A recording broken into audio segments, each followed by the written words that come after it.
Dit is de podcast van Omroep Friesland. Noordewien.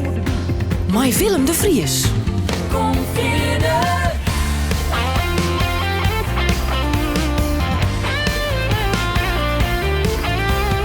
Alles wat er speelt. Omroep Friesland.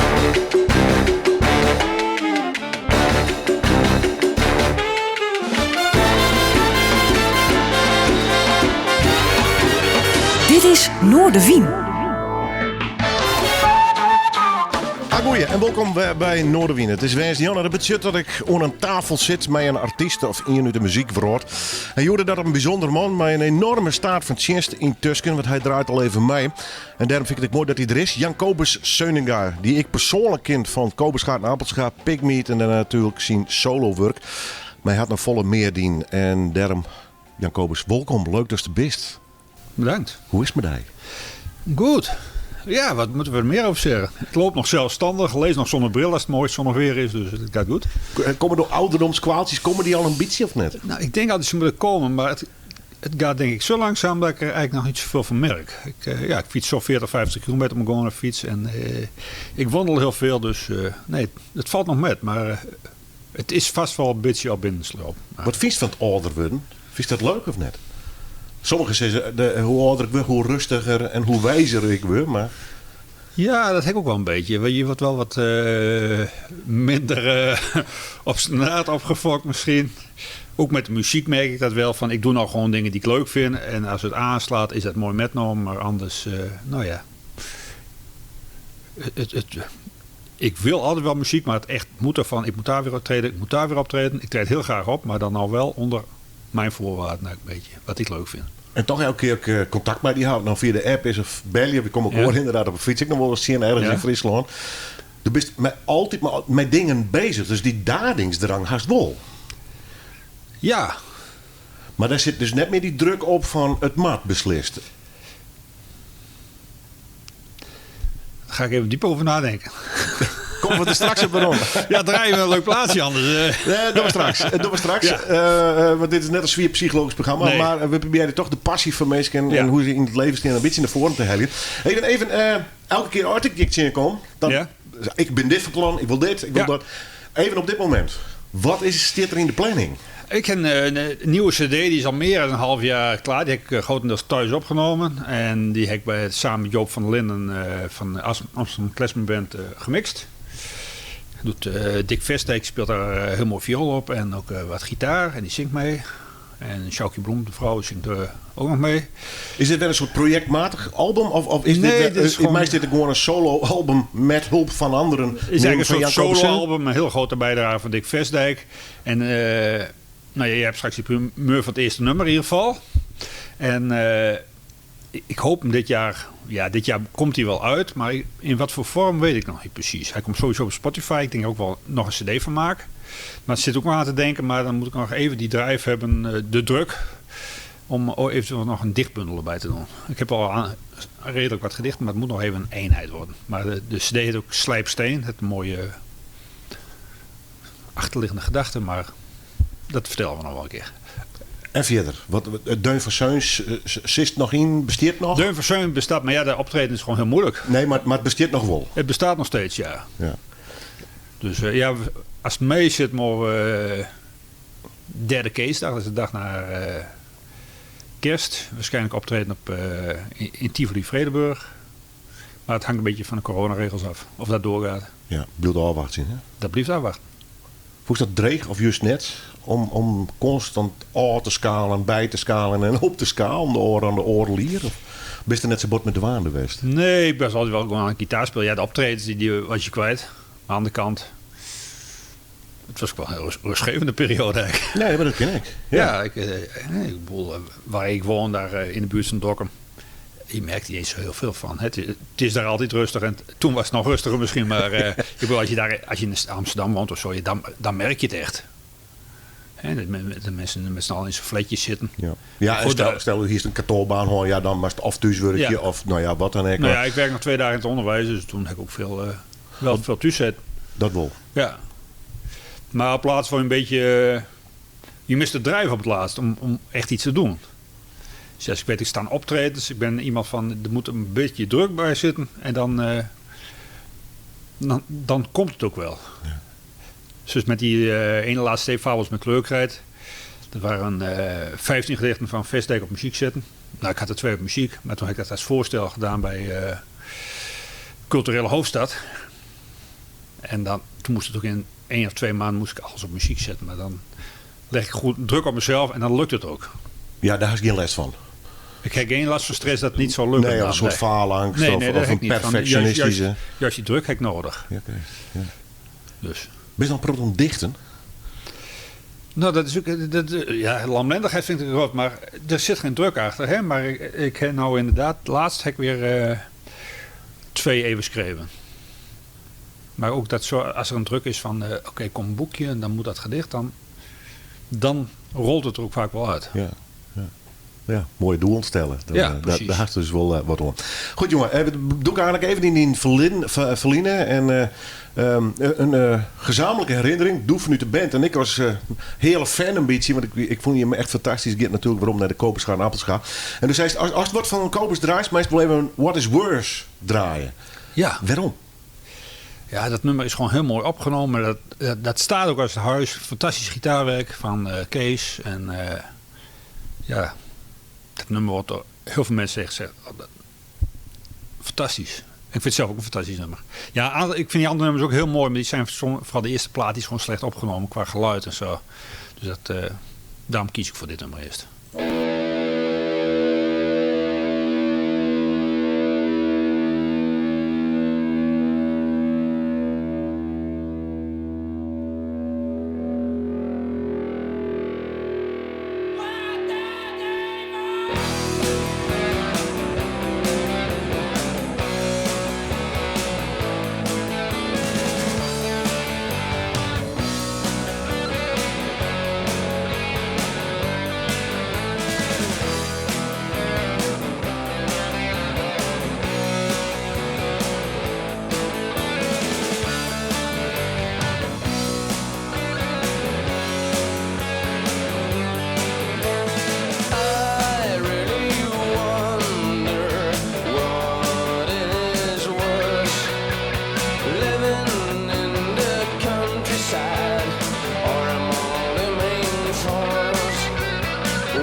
Prejudice mind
What is worse? Kobus gaat naar Appelschap van het album Cocksucker Blues.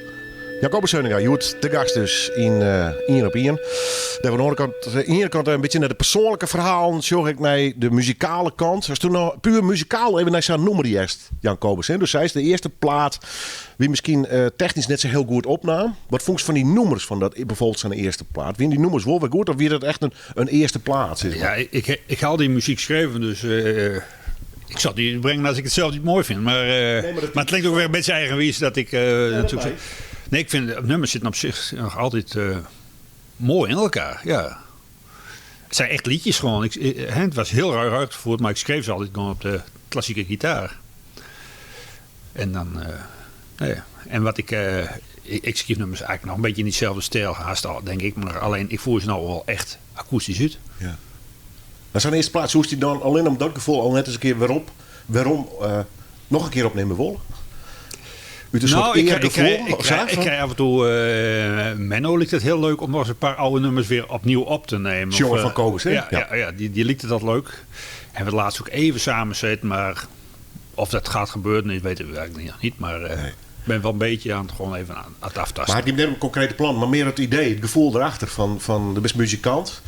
Best wel perfectionistisch, had ik het idee. Ja, nee, dat oude drummer van Kobus Schilbert zei het ook wel eens van sommige nummers, daar moet je gewoon Nederlandse tekst nou bij schrijven of zoiets. Maar aan de andere kant denk ik, het kost me niet zo heel veel moeite om gewoon nieuwe nummers te schrijven. Dus denk, dat doe ik dan liever. Dat was verder van Ruud in ieder geval.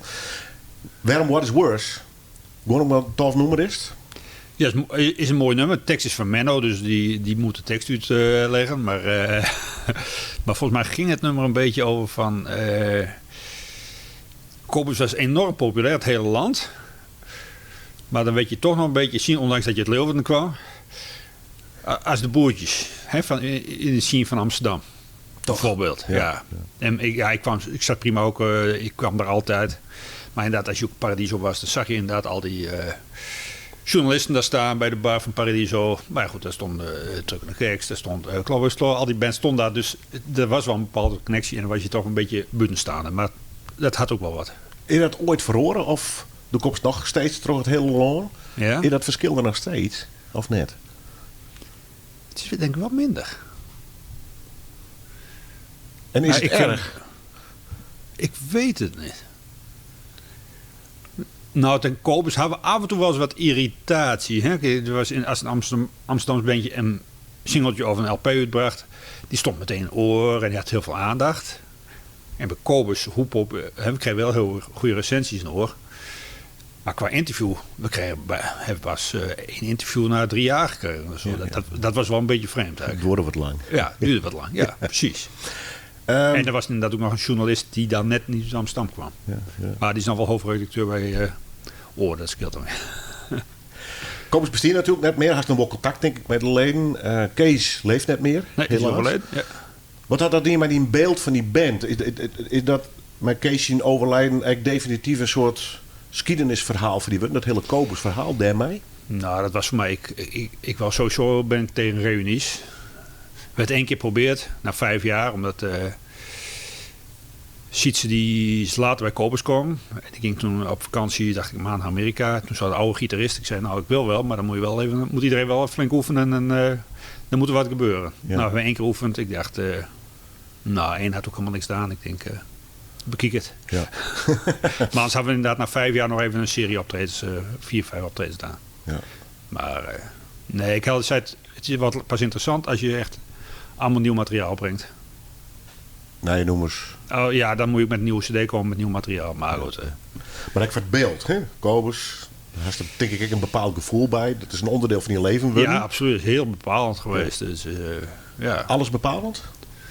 Alles bepaald. Dat is wel een heel zware vraag, hè? Ja, daar ben je interviews voor. om dat op tafel te krijgen. Nou ja, het is wel een soort van... je gaat jarenlang ga je naar concerten van heel veel bands... en dan ga je zelf optreden. Uiteindelijk sta je zelf op al die podia. Hè? Je staat Paradiso, Vera... door het hele land, tot België toe... sta je daar voor volle zaal te spelen. Dus dat is natuurlijk wel een mooie... zo'n droom die uitkomt, hè? Ja, ik kan me voorstellen. Ja. Zen Arcades is een album van Husker Du. Ja. En we gaan noemen draaien Pink Turns to Blue.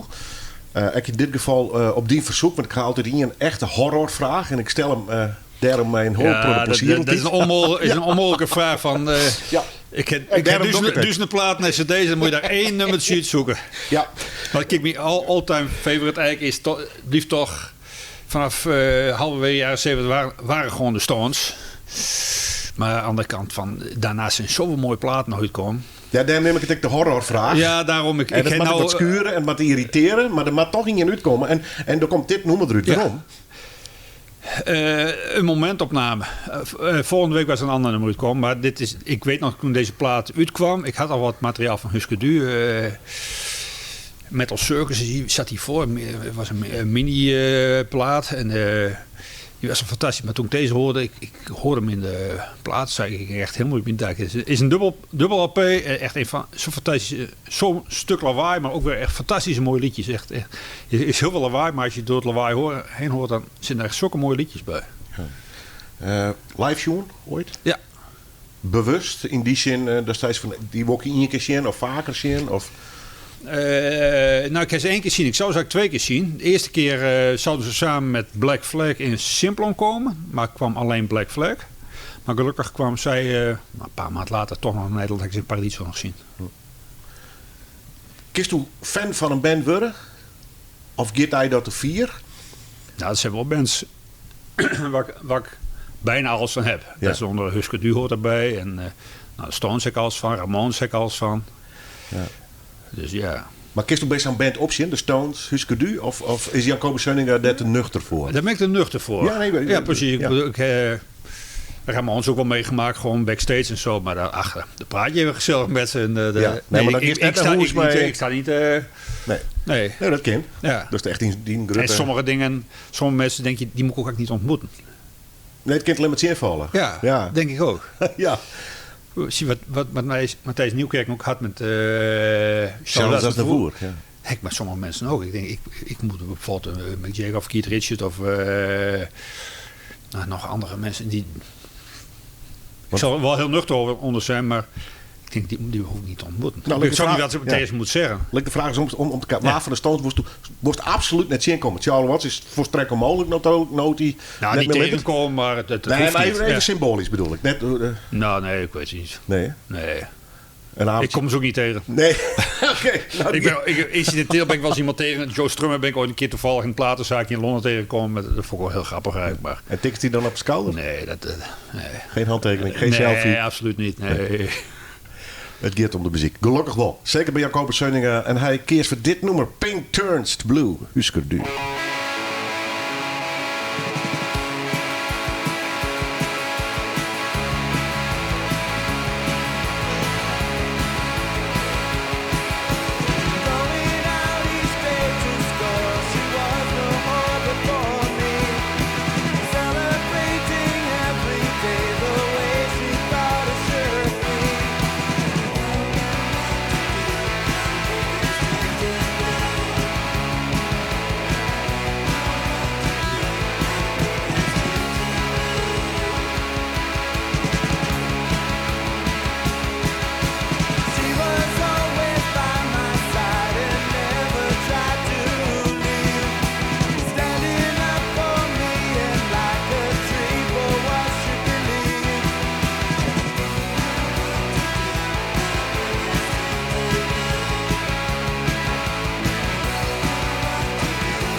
Lekker nummer, Pictures Blue van Husker Du.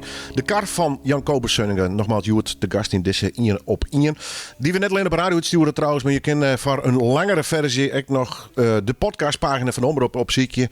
En dan wordt het ook al trolling naar Spotify en weet ik al helemaal net. En we zetten ook nog eens filmpje op youtube.com/Noorderwien. Even, Jan Kobus, wel leuk, want we zitten hier in het café van Omroep en door hast een hele cd- en platenverzameling hier op de tafel. Ja, bijna. Ja, Volgens mij mis er 1 of 2, maar het is al een redelijke voorraad.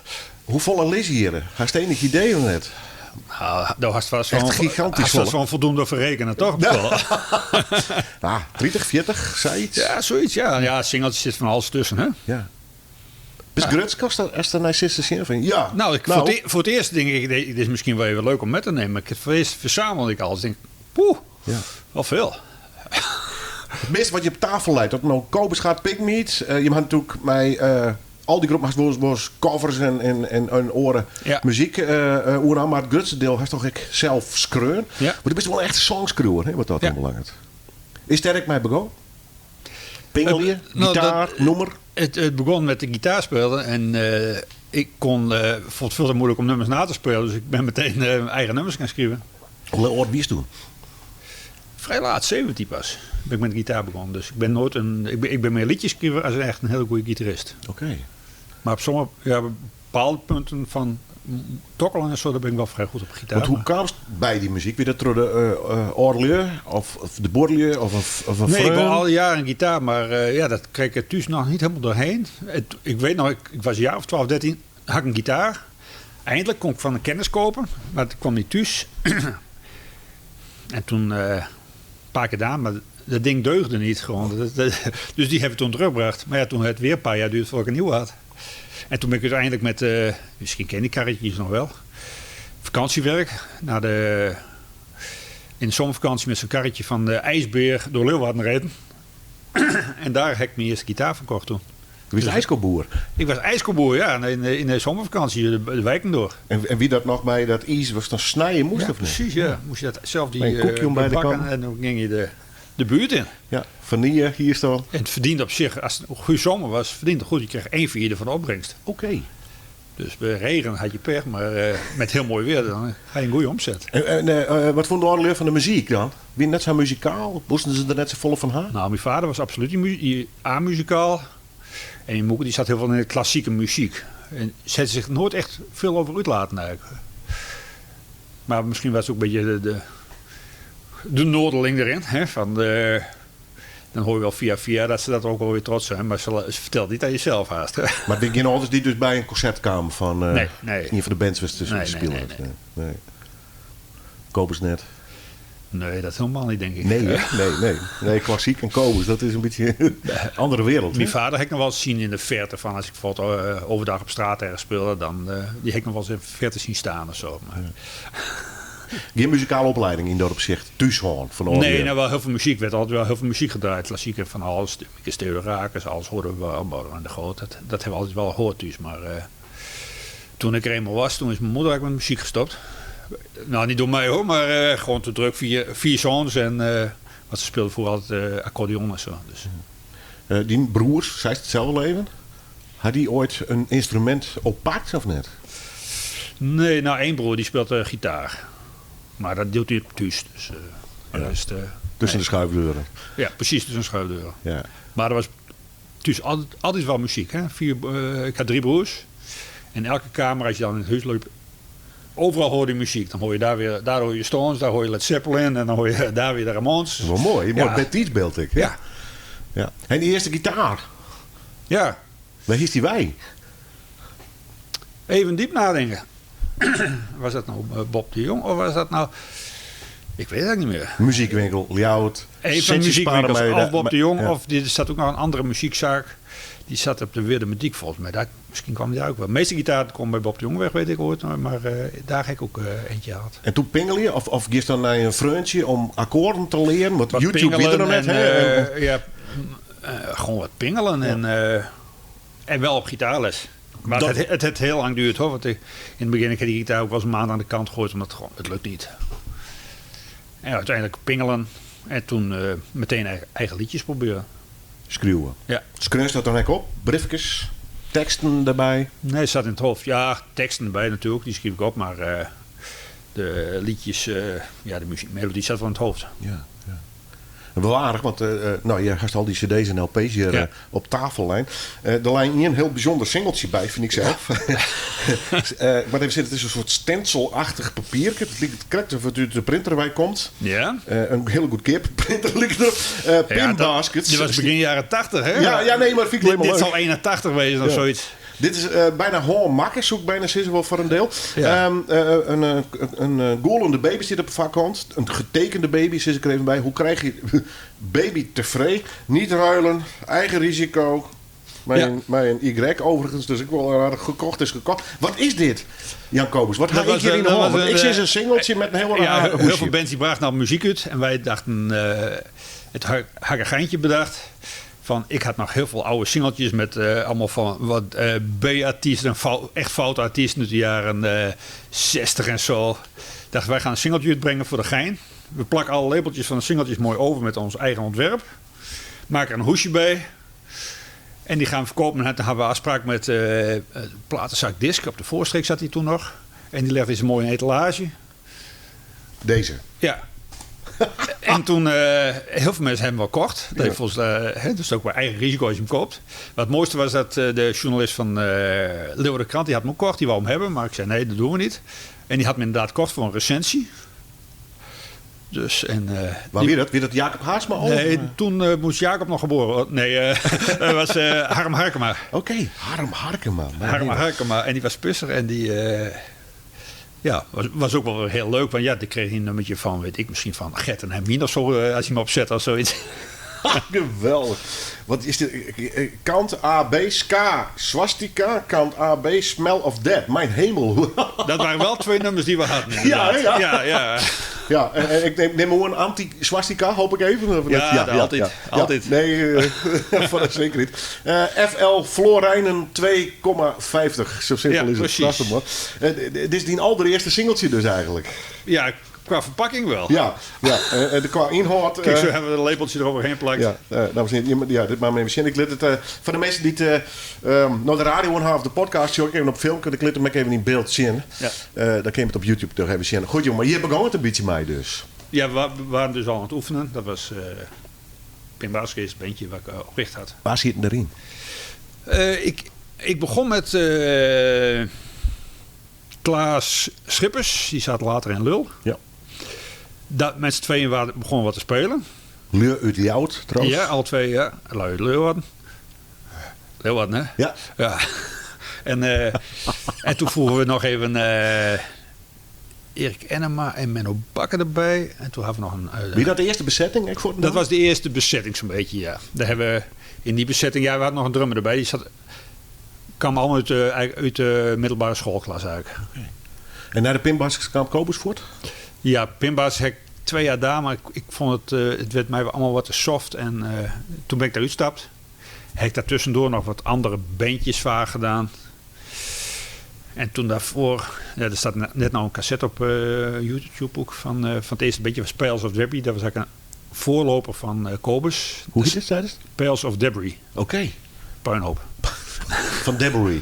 Ja, oké. Hoop en puin. Ja. Nou ja, goed. En dat was wel een soort voorloper van Kobus. Daar zat ik samen met Kees Dijker in. En nog 2 anderen.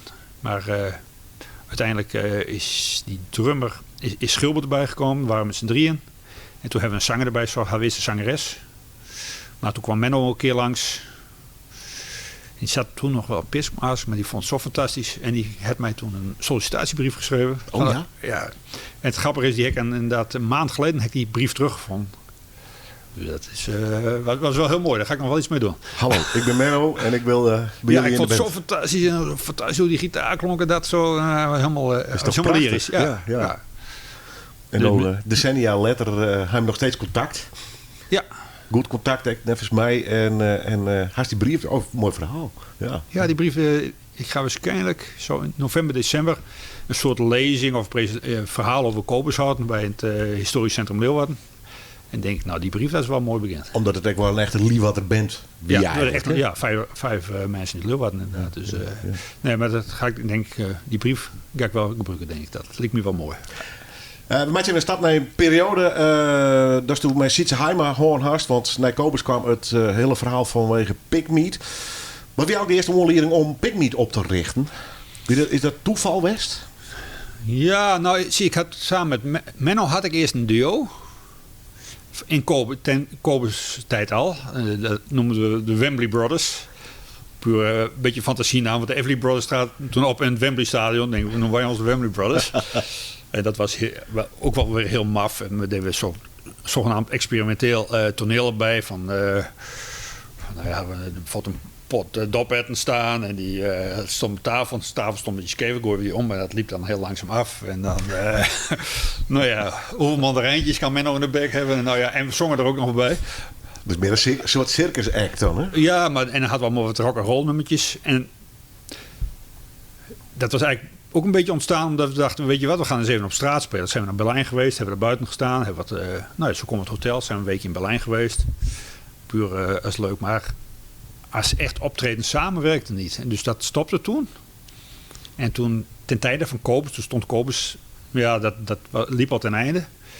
En toen heb ik Sietse gevraagd, omdat die dat mee wil doen. Want ik zat heel veel in dat materiaal van die oude country en oude folk. En toen heb ik Sietse erbij gevraagd en die wou het wel. En toen gingen we al wat optreden. Ten tijde van Kobus hadden we een paar optredens gehad, maar ja, dat liep al zo goed. Na een jaar hadden we al meer dan 100 optredens. Dus dat is eigenlijk, wat ik wou eigenlijk gewoon wel weer een harde band hebben, maar ja, het was gewoon te druk. Ja. En Pigmeat had zich deels, misschien net helemaal, maar toch ontwikkeld aan een soort feestact toen aan de kant. En aan de andere kant, Zijsel begreep me heel goed waarom om de Hank Williams klassiekers en dat soort dingen. Maar dat doet heel erg in die muziekcultuur. Hoe dubbel wie dat? Of wie dit helemaal net dubbel? Nee, want die oude country, dat swingt als een neet. En dat werkte enorm goed in al die kroegen, feesttenten en oude festivals. Overal werkt het goed. Ja, en dat stiert die muzikaliteit net in de wijs is, maar. Nee, want ik las toevallig nog, ontdekte ik laatst een interview in de, ik dacht de Krant. Dat was vol op Kobus tijd, maar toen had ik het al enorm over Hank Williams en al die oude folk en country. Daar zat ik toen ook al heel erg in. Ja. Dus het blijft allemaal muziek, blijven gewoon liedjes. En het is maar net hoe je liedjes uitvoert. Ja. Maar ik kan me voorstellen als je er heel wat mee bezig bent. Ja. En dan komt in de Saffolse feesttent. Maar je speelt wel je eigen materiaal. Ja, en dat heel veel dat hield er al voldoening dus. Ja, het was op zich. Ja, ik vond het fantastisch om gewoon. Ik drink geen druppel, maar ik vond het fantastisch. Vooral in zijn feesttent, daar kom je binnen. Iedereen is een beetje nuchter en er staan ze nog wat verlegen. En wij spelen en in de loop van de avond zie je gewoon die figuren die zo vriendelijk waren. En in één keer zie je allemaal heel torrent overal rondhangen en komen ze weer bij je. En dan durven ze eigenlijk wel tegen je te praten. Ik vond het fantastisch altijd. Ja, dat vond je wel leuk dus. Ja, sommige mensen kunnen daar enorm op oorknappen. Ja, dat snap ik helemaal. Soms denk je, nou ja, hoeveel het nou met muziek te maken soms? Oh. Ja, dan sta je te spelen en dan komt er iemand krijg je ook een nummertje van Elsen spelen. Terwijl je aan het spelen staat, zei je, oh. Nou ja, daar kun je op afknappen. Daar kun je enorm op afknappen. Maar aan de andere kant, ik zag de humor er ook altijd van. Ja, gewoon die chaos, dat was ook wel fantastisch. Ja. En wat ik wel grappig vind, ik bedoel, je bent beide, ik zie ze haai, maar nooit de types West die omgekeerd in dat publiek staan zoen. Daar ben je volgens mij het type ik net, nee. Ik zal nooit tussen het publiek aan staan. Nee, maar ziet ze net volgens mij ook niet. Nou, ziet ze nog meer die... Ik denk ziet ze meer bij de bar zitten, een potje bier en dat wat ongeschot. Dat denk ik ook wel, ja. Maar die zou nog eerder in de feesttent zijn dan denk ik, ja zo. Maar wat mooie ironie, dat je dan daar als een stel feestmakkers staan op het podium. Ja, maar ik denk dat heel veel mensen dat hebben van een heel andere insteek. Hè? Je bent daar gewoon, laten we zeggen, ingehuurd om... Ja, dat snap ik. Het is fantastisch. Toch, je staat toch gewoon dus met eigen muziek. Weet je daar toch in één keer zo'n feesttent dan plat te spelen. Dat is toch fantastisch? Ja. En dat doe je met 2 man. Ja, ongelooflijk. Zonder dat er een onder metaal en basdrum achter hoeft te zitten. Maar gewoon met gewoon akoestische instrumenten. En dat het heel laat toch? Sterker, ja. Je minder regelmatig in België nog wat te vinden. Hè? Ja, wel heel populair in België ook. Ja. Wie noemen draaien. Dus hij is maar even de Leeuwarder versie van Herman Moesta Brada. Puur dat het Leeuwarders is? Ja, ik denk dat past wel weer de omroep een beetje, toch? Herman moest naar Brada, maar Herman had geen zin. Herman dacht ik kap ermee, ik stem er niet mee in. Maar Herman moest naar Brada, maar ja, Herman had geen zin. Herman dacht bekijk het maar, ik stem er niet mee in. Want Herman moest naar Brada, maar Herman had geen zin. Herman dacht ik kap ermee, ik stem er niet mee in. Maar Herman moest naar Brada, maar Herman had geen zin. Herman dacht bekijk het maar, ik stem er niet mee in. Herman was jongen, stierf van amper een jaar. Herman dacht bekijk het maar, mij maak je nog niet gaar. Het station daar moet ik razendsnel naartoe. Ik neem de trein naar India, mijn vlees is daar taboe. Want Herman moest naar Brada, maar Herman had geen zin. Herman dacht ik kap ermee, ik stem er niet mee in. Maar Herman moest naar Brada, maar Herman had geen zin. Herman dacht bekijk het maar, ik stem er niet mee in. De Brada-clan volgde en politie kwam erbij. Maar Herman zat al in de trein op weg naar boerderij. In India, want daar is het zo fijn. Dag klein koud kikkerland, zing mee met dit refrein. Want Herman moest naar Brada, maar Herman had geen zin. Herman dacht ik kap ermee, ik stem er niet mee in. Maar Herman moest naar Brada, maar Herman had geen zin. Herman dacht bekijk het maar, ik stem er niet mee in.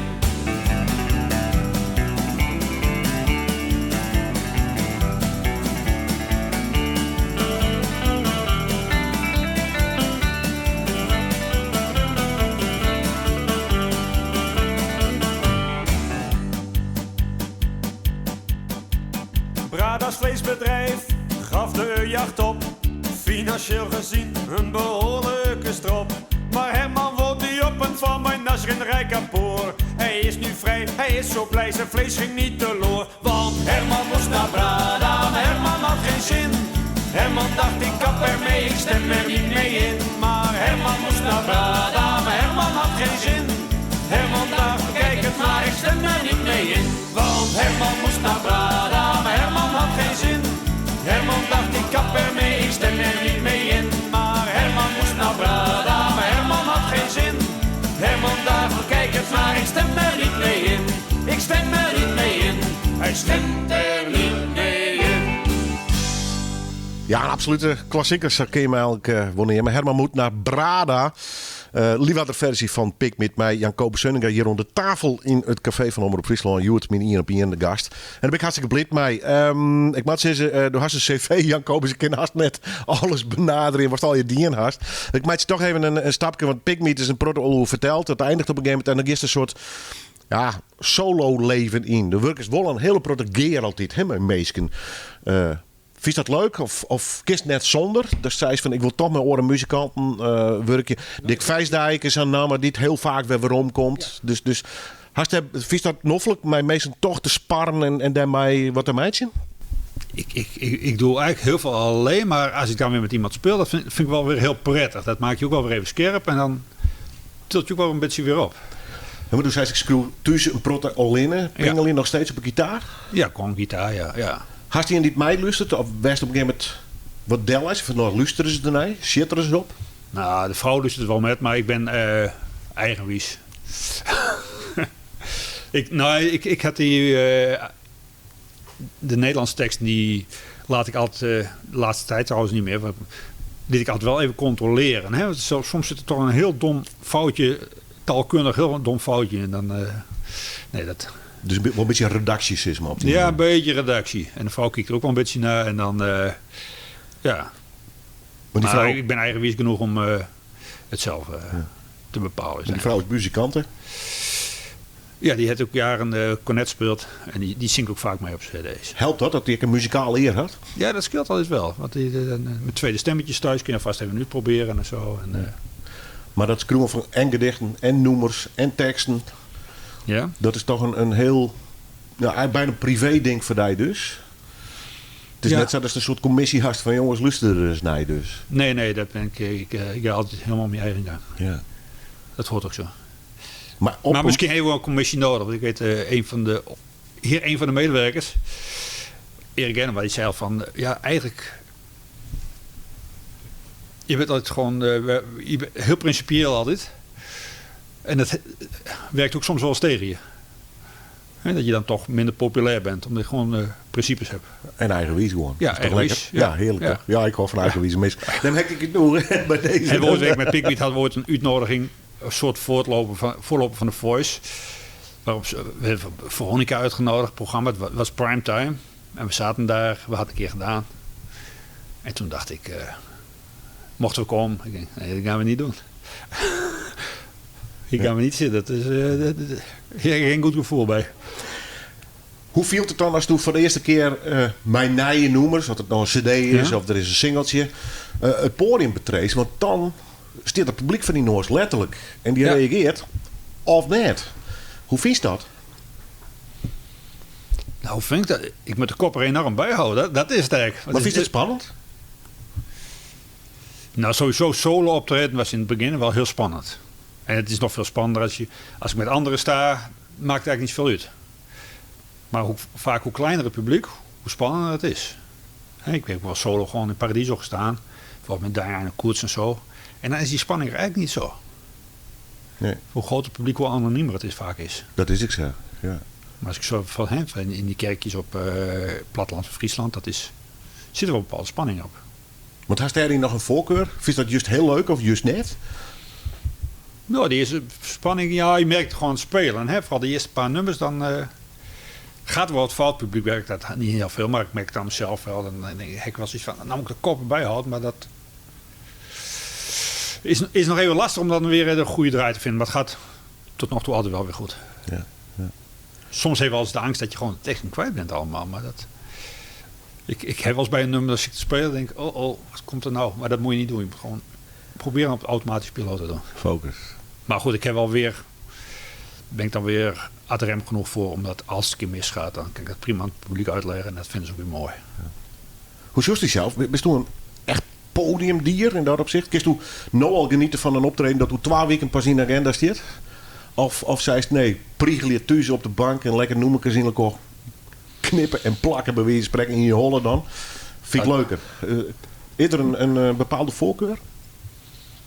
Nou kijk, als je veel optredens hebt staan, dan kom je ook in een soort flow en dan ga je ook veel meer doen.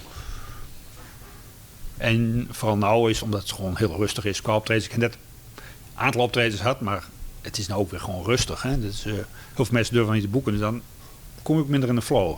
Stel ik nou elke week een paar optredens zou staan, hè, dan rolt er ook nog veel meer uit. Ja. Maar kies je ergens op verheugen? Natuurlijk, elke optreden lijkt me weer leuk. Ja, bedoel ik. Ja. Ja. Oh yes. Anders zou ik het niet doen. Nee. Nou ja, dan is ik in een patroonvest zit op een gegeven moment van, ja, je mag ervan besteden. Ja, nou ja, ik hoef er niet echt helemaal van te bestaan. Hè. Ik werk nog 2 dagen in het onderwijs. Iets minder inkomen, maar als ik het niet leuk zou vinden, zou ik het niet doen. Nee, precies. Dat is wel noffelijk, dat is een basis, hast. Nou, dat was nog wel heel makkelijk inderdaad met die corona, toch? Ja. Wat doe je trouwens op Squam? Ik zit op een praktijkschool. Ik heb daar een speciaal soort eigen klasje 2 dagen in de week met buitenlandse leerlingen die extra Nederlands nodig hebben. Allemaal leerlingen tussen de 12 en 18, die geef ik extra Nederlands. Ja.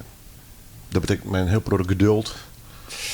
Ja, het zijn maar heel leuke beleefde leerlingen. Dat is heel mooi en ik heb heel veel lol met ze. En ja, gewoon veel... ze moeten wel teksten maken, luisteren, schrijven. Dat moet, dat moet ik extra oefenen, zodat ze beter het reguliere onderwijs inkomen. Beginnen met muziek draaien. Pak even Deun van Seun vandaag.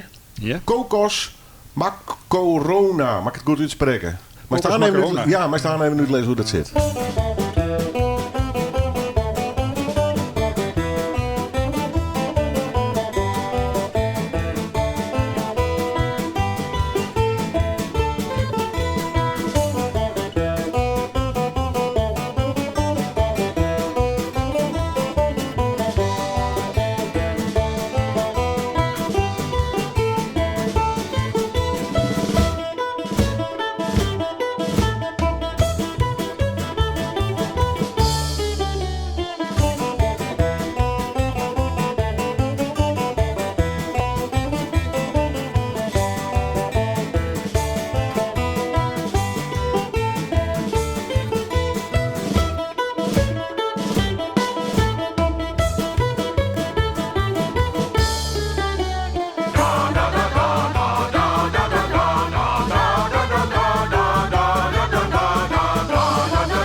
titel, Kokos Macorona. Jawel, ik melul er hartstikke in. Van Deun van Seun, mooie instrumentaal nummer. Zit je toch nog wel een verhaal achter dit nummer? Dit is gewoon een niemandsdalletje. Je zit even te pingelen. en Niemandsdalletje, ik schrijf geen niemandsdalletje. Oké. Nee, hier is gewoon... Ik zit gewoon op gitaar en heb een leuk melodietje en dan zoek akkoorden erbij en denk ik, dat is een leuk instrumental. Wat is Deun van Seun? Vertel het. Is dat een project, een band, weet ik veel? Lis het eens uit. Ja, dat is ook een band en die heeft wel wisselende samenstellingen. De enige echte originele ben ik en Julian Dijkstra. Ja, ik een louter muzikant trouwens. Ja, precies. En het steeds ook wel wisselende samenstelling. Maar nu is Sander Veldman is eigenlijk wat vaste drummer. En incidenteel doet Arno Bakker ook wel eens met. Ik weet niet wie ik weet, kent. Nee. Sousaphone-speler, heel grote. Maar wat is het? Is het een feestband? Is het het is wel heel feestelijk, maar ook wel maf. Het is eigenlijk een beetje ontstaan. We werden uitgenodigd. Met Pikmeet hebben we ook al gespeeld op derde Keesdag. Dat is elk jaar een groot feest in Tivoli Vredenburg, Utrecht. Dat is de dag na kerst. En is elk jaar uitverkocht, bijna 2000 man. En dan speelt elk jaar een band. En toen werd ik er ook uitgenodigd om live te komen spelen. En toen heb je een band geformeerd. Ja, heb ik een band geformeerd, precies. En daar hebben we ook mee op Lowlands toegestaan. Ja, mooi man. Van alles te doen. Vestdijk, best nog druk. Mij Dwaan de West. En nog steeds, beste mij. En we beginnen naar die nijste aanwinst, die nijste product, die nijste kindje. Hoe Jos dat zelf trouwens? Hoe zullen we het noemen? Ik noem het een nieuw album. Nieuw album, ja. Slijpsteen. Slijpsteen. Ja. Die beide winnen natuurlijk ook al hellen. Ja. Kun je ze uitlezen? Nou, er komt nog een soort heel kort gedichtje. Waarschijnlijk heb ik net geschreven voor achter op het hoesje. Maar het is, iedereen is zo duikt overal op. De social media, het gaat maar door. Iedereen reageert zo heftig overal op. Ik denk, als we nou allemaal gewoon een steen gaan slijpen tot die mooi vervormd is. En dan neem je de tijd. Neem de tijd. Is deze plaat meer een reactie op deze tijd? We hebben al leven? Nou, veel nummers heeft het al die sfeer. Het zijn gewoon heel veel sommige nummers zijn wel 20 jaar oud. Maar die zijn nooit uitgemaakt. Andere zijn recent geschreven. Maar het past, gaat wel heel mooi rust vanuit, denk ik. Een heel mooie viool, klassiek gitaar, hier en daar wat orgel. Het is over het algemeen gewoon wel mooie teksten of gedichten. Er zit ook een beetje mafnummer tussen. Maar, mooi divers dus. Het is mooi divers, denk ik. Maar ja, de jury moet er nog over oordelen. Hè? Is dat belangrijk? Nou ja, in zoverre belangrijk. Een mooie recensie doet je al, is altijd mooi. Maar ik ben eigenwijs genoeg van... Dit is gewoon goed. Omdat je brengt niet iets uit wat je zelf niet goed vindt. Nee. Hoe hast dit ongepakt? Begint het met teksten? Begint het met muziek? Meestal begint het met muziek. Maar omdat ik inderdaad ook de laatste jaren actiever ben als dichter... werkt het nu voor het eerst andersom. Dat ik gewoon een gedicht had en dat zet ik dan op muziek. Dus dat is voor het eerst eigenlijk dat ik zo werk. Ja, ik had wel ervaring met gedichten op muziek zetten, maar in dat ik ken nu ook een aantal, zit een paar bij, die had ik eerst als gedicht geschreven. En later heb ik daar muziek op gemaakt. Ja. En dat begint met fladden van teksten dan? Of ja, als ik gewoon met een nummer schrijf, ik zit met een gitaar, dan heb ik een melodietje en dan schrijf ik er gewoon 1 of 2 zinnen op die lekker bekken. Maar die in de uiteindelijke tekst best kans dat die zinnen helemaal verdwenen zijn. Ja, als maar een soort basis, als een beginpunt. Ja, basis. En daar bouwt dan die noemers op als het ware. En dat kan soms heel snel gaan, maar dat kan soms ook weken duren. Dat het gewoon even ligt en dan... Zocht in die teksten ook al voor de songstructuur? Of mag dat letterlijk in de gewoon passen? Als het fabriceren is, als het ware. Ja, als het echt een tekst is voor een liedje, dan gooi je er vaak wel een refrein bij. Maar niet altijd. Hè, met die gedichten, daar zit geen refrein bij. En dat doe ik dan ook meestal niet. Want je bent dichter, maar songteksten schrijven had heel wat echt met ritme te krijgen en melodie. Nou, de alleen maar refrein. Vind je dat moeilijk of juist net? Om dat passend te maken? Gaat het om wutjes en... Als ik gedicht naar muziek zet, ja, Het lijkt me ontzettend passend en midden namelijk. ja, maar heel veel gedichten zijn juist heel ritmisch. Dus dan is het ook niet zo moeilijk. Nee, zo schreeuwen ze dus eigenlijk al. Zo schreeuw ik ze, maar ook de gedichten die ik op muziek zet. Sommige zijn heel ritmisch. Kijk, als de ene zin 2 woorden zijn, naar volgende is 8 woorden. Dat is voor muziek lastig. Of je moet er echt muziek onder zetten en voordragen. Maar dat doe ik dan nooit zo vaak. Maar nee, ik krijg het er altijd weer in. En als het niet werkt, dan komt het ook niet uit. Maar waar is die plaat op nou? Ik heb die plaat grotendeels thuis opgenomen.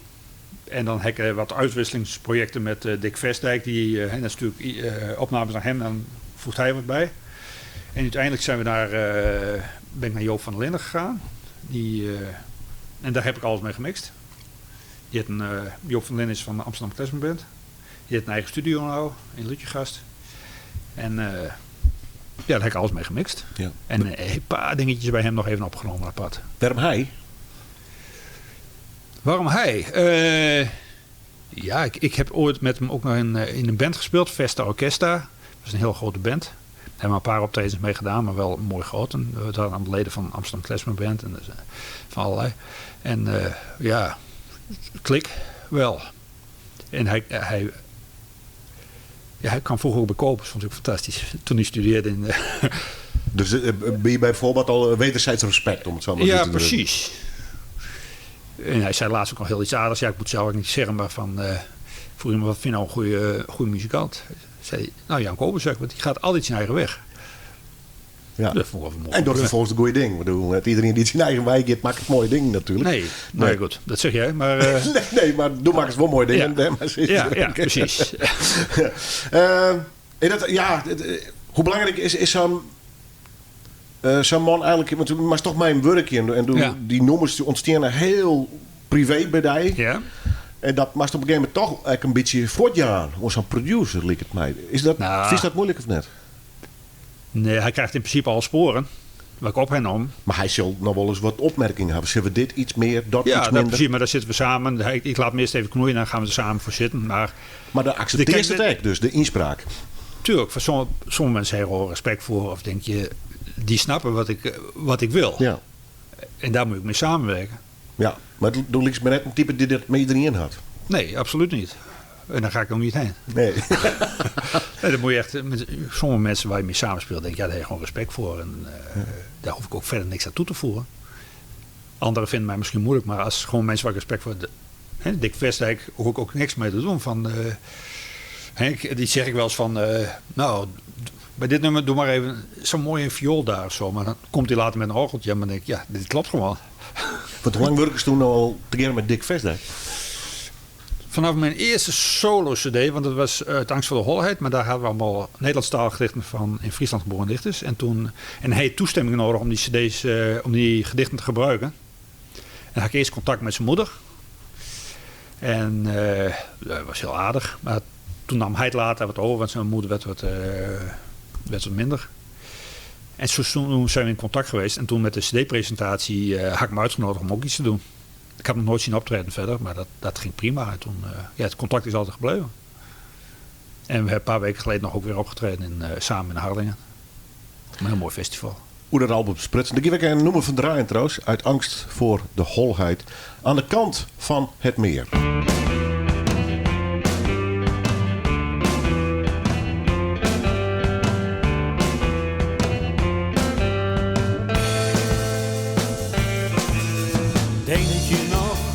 Denk je nog aan die stille beent? Met bloemen wild begroeid, met bloemen wild begroeid. Waar 's ochtends vroeg de leeuwerik zingt en 's avonds het visje stoeit. Daar gaf ik jou mijn woord van trouw en kreeg ik het jouwe weer. In de zomernacht bij sterrenpracht. Zilveren meer. Met de wind die langs het water ruist, vervloog onze levensdroom, als geluk alle leed is voorbij gebruist. Als waren van de stroom, maar ons verbond die eet van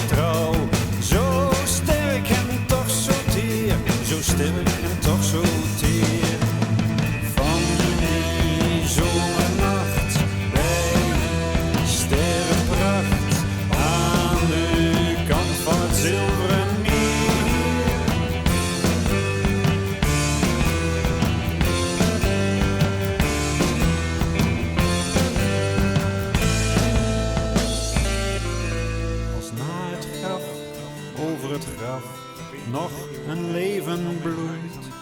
Verbindt ons de eeuwigheid, want mijn hart is aan het jouwe zo vast vergroeid. Geen dood die ons weer scheidt, dan dalen wij uit hoge lucht. En vinden elkander weer, en vinden elkander weer. In de zomernacht, bij sterrenpracht, aan de kant van het zilveren meer.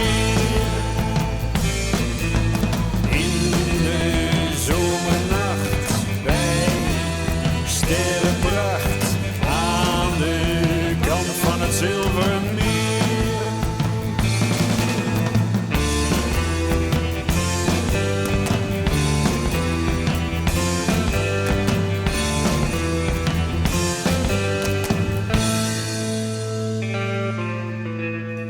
Aan de kant van het meer, uit angst voor de holheid.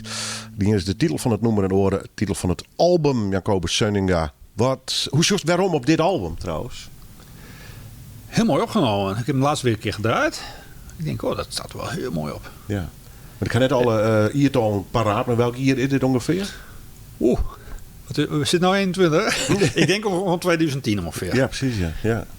Nee, dat was heel mooi. Ik zelf het eerste soloalbum met gedicht naar muziek. Maar als ik nu terug hoor, denk ik, sommige dingen had ik wel wat mooier kunnen zingen. Ook qua ritme voor het gedicht. Maar aan de andere kant, de recensies waren echt allemaal super lovend. Van hoor tot met en trouw en zo. Echt.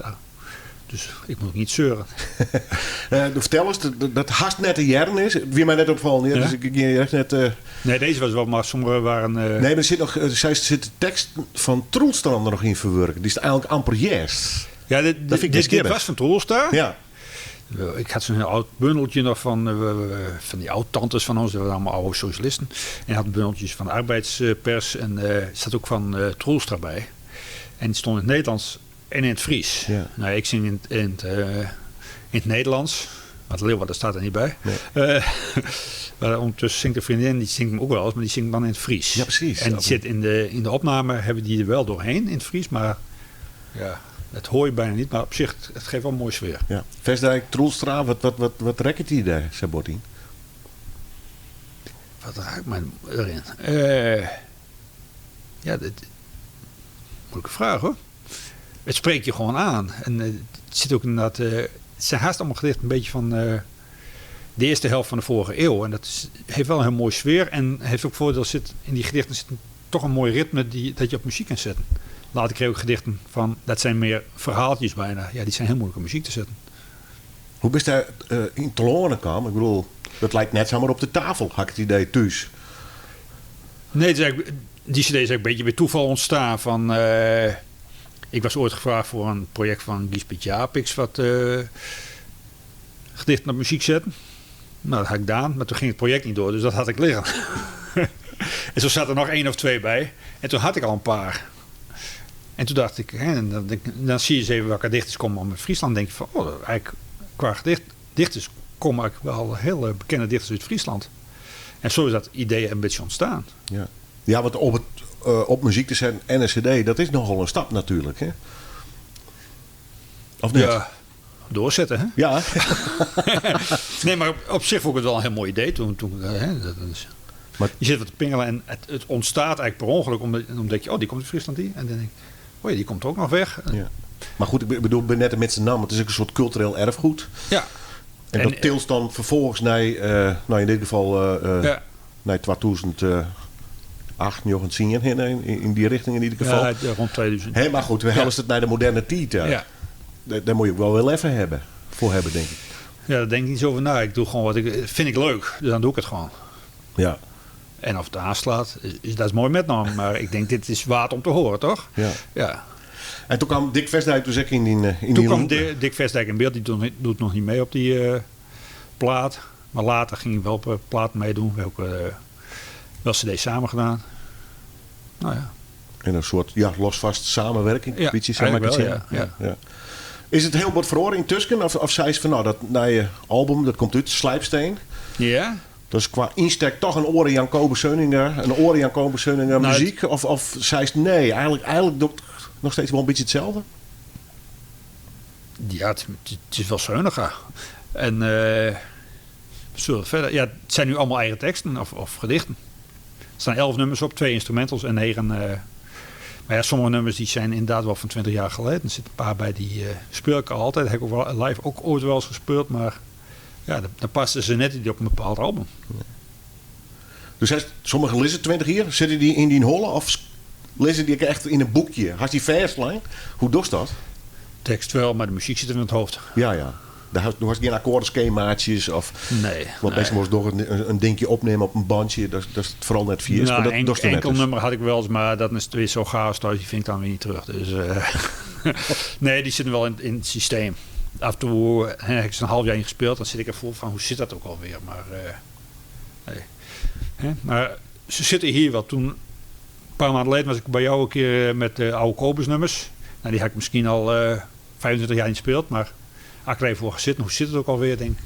En dan zit ik even oh ja, dit was een akkoord. Ja. Het zit toch ergens in het systeem dan nog. Even de planning, want we gaan naast een nummer draaien van Slijpsteen. Dat heet Labyrinth. Ja. Je moet de noemers en teksten misschien net altijd alles uitlezen willen. Nee, het is echt een gedicht op muziek. Ja. Niet te veel uitleggen dus. Nee, het gaat eigenlijk over het begin van het leven en naar het eind van het leven. Zo, en dat je rustig wegzweeft. Eindelijk weer rust. Ja. Eindelijk weer rust. Bij jou is het toch nog net delven, hoop ik. We kennen het over de drempel strukkelen zometeen, hè? Het zal wel een stunt wezen. Had je iets van een planning verder?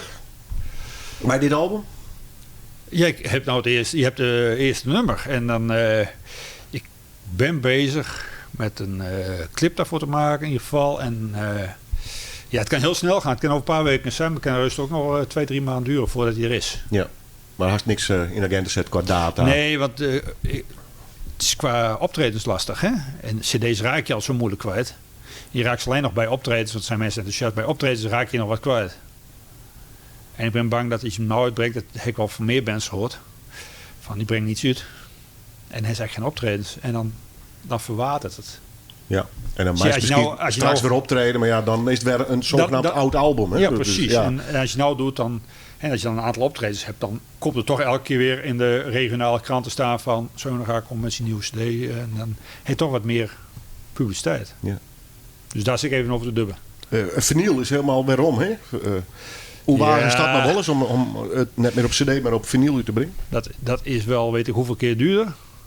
Enorme wachtlijsten. Enorme wachtlijsten. En raak je het echt kwijt. Ik betwijfel het. Ja, dan moet je toevallig enorme goede recensie. Bijvoorbeeld een paar nummers wat nog gepikt bij de radio. Ja. Maar dat is ook steeds moeilijker. Het wordt valt alleen een clip. Tjimmerg, ondenkbaar. Hè, om noemers nog uit te brengen zonder clips. Maar ook Spotify en al je streamingsdiensten is helemaal van deze tijd. Daar maak ik bot gebruik van. Hè. Kobus zit nog helemaal op Spotify, maar ik die solo work. Past dat, of jij dat gewoon bij deze tijd? Wat vind je daar eigenlijk van? Dat hele streamingsgebeuren. Want dat is natuurlijk een hele andere beleving dan vroeger dat wij wel die vinyl een plaat ophelden bij de put of bij Vlakker. Ja. Of de cd dat letterlijk is totaal anders, hè? Ja. Eigenlijk wel jammer. Vind je dat jammer?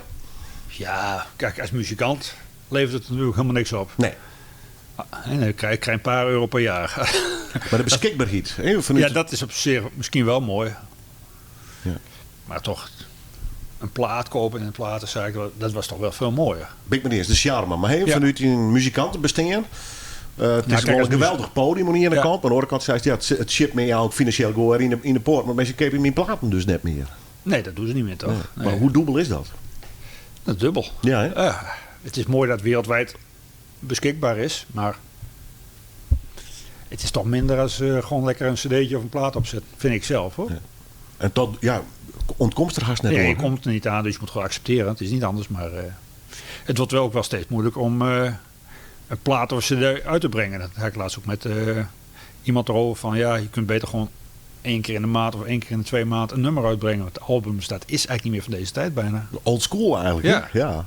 En toch een verzameling vestjes in dit geval, van die. Het hoort wel bij elkaar. Het had weet wel wat. Ja. En er zit een verhaal achter. Ja.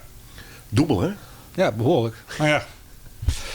Ik ben nog niet God, dus je kunt niet aan me veranderen. Is dat een beetje teken, want toen is het toen in plaat en de probeer is toch deze tijd een beetje in te verwerken. Is dat net deze tijd? Iedereen had een beetje gelijk en iedereen had tegelijkertijd een beetje ongelijk of zo? Oh, er zijn heel veel mensen die echt enorm ongelijk hebben. Toch wel, hè? Ja, vind ik wel. Maar over muziek, ik weet, Paul Weller heeft ook laatst gezegd van, ik stop ook met platen maken. Dus dat is ontekenend, hè? Hast u het wel zo waar? Het is nou wel Ik denk er nog wel eens over na. Het geeft ook wel heel veel rust. Maar goed, ik ben dan weer te veel gedreven. Dan komt er toch wel weer wat. Kist het dan net lid, hè? Nee. Is dat Jacobus Zeuning uit ten voeten uit? Ik bedoel, kritisch, maatschappijkritisch, maar ondertussen hartstikke gedreven om muziek te maken dus. Ja, toch wel, ja. Nooit, en voorlopig net stoppen, hè? Je weet het niet. Het kan zo gebeuren, hè? En je vinger eraf en... nou ja, ik ken nog een Django Reinhardt wat, maar... Ik vond het mooi dat ze er even weer is, Jan Kopers. Dank u wel.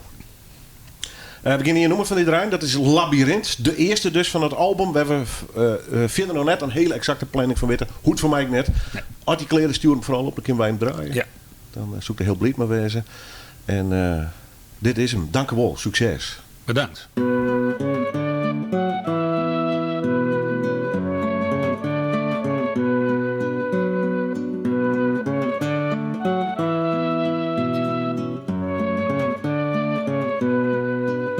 De straat, het huis, de autoput, te zien op een vale print. Buurvrouw schilde in de zon, naast haar een lachend kind. Gevangen in beelden, verkleurd door de tijd waarin het langzaam verdwijnt. Ik draai me om, loop tegen de wind in naar het andere eind.